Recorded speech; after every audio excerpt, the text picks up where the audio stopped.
हाँ चलो। आइए फ्रेंड, प्यारा सा गारी गीत दीदी सुना रही हैं। गरम ठंडी में देखा कितना गर्मी होता है, गर्मी का हाल हुई। चलो दीदी सुनाओ। पढ़ना लिखना चलिन दूल्हा का बहिनी हो।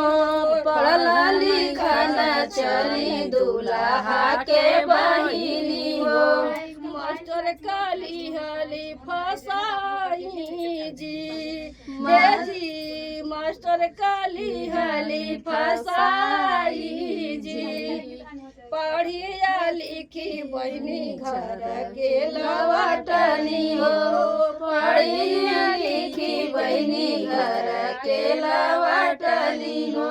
भैया तो बैठे मन मारी जी ए जी, भैया तो बैठे मन मारी जी। काहे तू भैया बैठ मनवा तुम्हारी हो।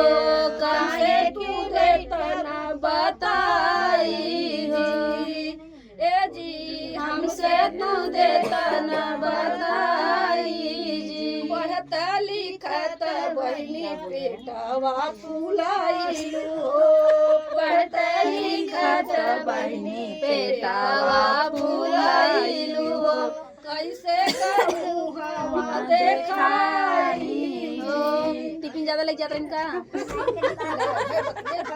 है, रोटी ज्यादा। लिखत बहनी बेटावा फुलावाली हो।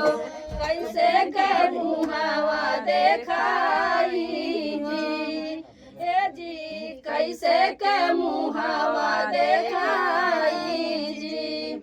छोड़ नहीं देता भैया लाज शरमिया हो। छोड़ देता भाई भैया लाज शरमिया हो।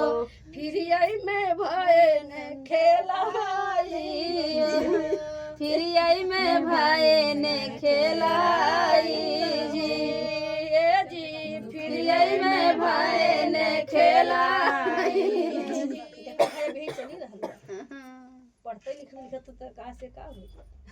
नहीं टिफिन नहीं ज्यादा लग जाता है, 3-4 रोटी ले जाता है।